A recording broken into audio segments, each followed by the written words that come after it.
Bismillahirrahmanirrahim. Assalamu alaikum dear students. My name is Muhammad Faisal Adnan and I am your tutor of English subject.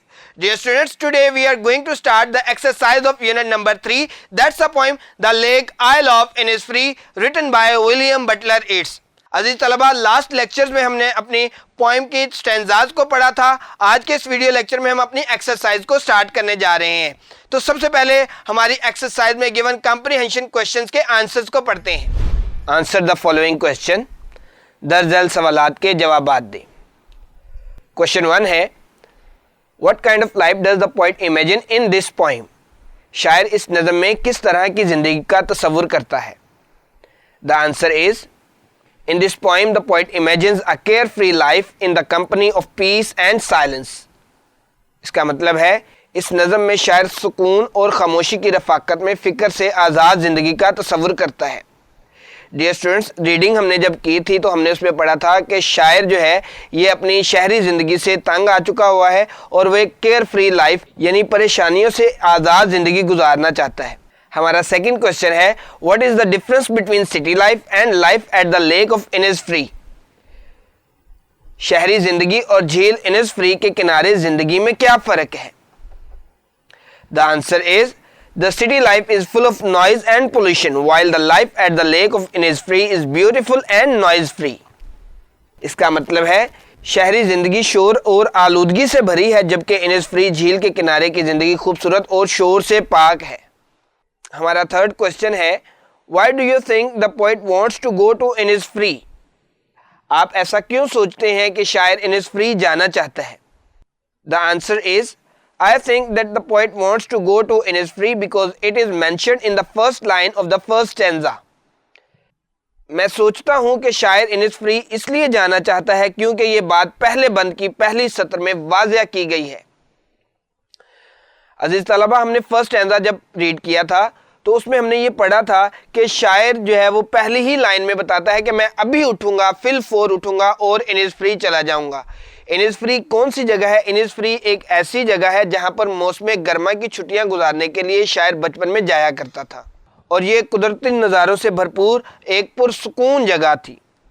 ہمارا fourth question ہے right 3 things that the poet would like to do when he goes back to Innisfree.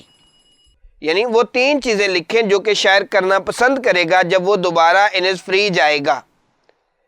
یہاں دوبارہ انسفری سے مراد یہ ہے کہ وہ جوانی میں انسفری جانا چاہتا ہے. اب بچپن میں تو وہ جاتا تھا لیکن دوبارہ وہ جانا چاہتا ہے.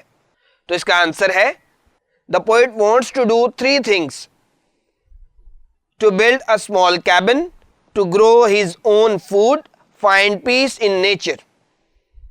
اس کا مطلب ہے شاعر 3 چیزیں کرنا چاہتا ہے.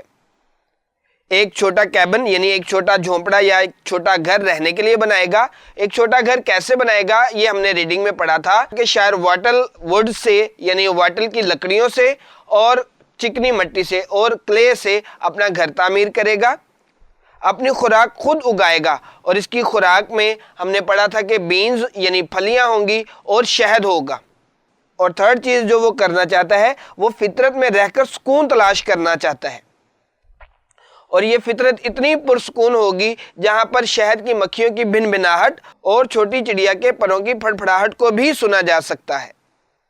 ہمارا 5th کوسچن ہے describe the lake isle of Innisfree in your own words. جزیرہ انسفری کی جھیل کو اپنے لفظوں میں بیان کریں. عزیز طلبہ، جزیرہ کیا ہوتا ہے یہ ہم نے ریڈنگ میں پڑھ لیا تھا. میں دوبارہ یہاں پر وضاحت کرتا ہوں. جزیرہ ایک ایسی جگہ ہوتی ہے جس کے ہر طرف پانی ہوتا ہے اور جہاں پر بہت کم لوگ آباد ہوتے ہیں. تو اس کا آنسر ہے the lake isle of Innisfree is a small island in Ireland. This island is a place of natural beauty. The lake itself is surrounded by lush greenery including 9 bean rows and a bee loud glade. اس کا مطلب ہے یہ Ireland کا ایک چھوٹا جزیرہ ہے. یہ جزیرہ قدرتی خوبصورتی کا حامل مقام ہے. جھیل لہلہاتے سبزے سے گھری ہے جس میں بین کی یعنی پھلیوں کی 9 قطاریں اور بی لاؤڈ کا سبزے کا میدان بھی شامل ہے. بی لاؤڈ کا مطلب یہ ہے کہ یہاں پر شہد کی مکھیوں کے چھتے ہیں.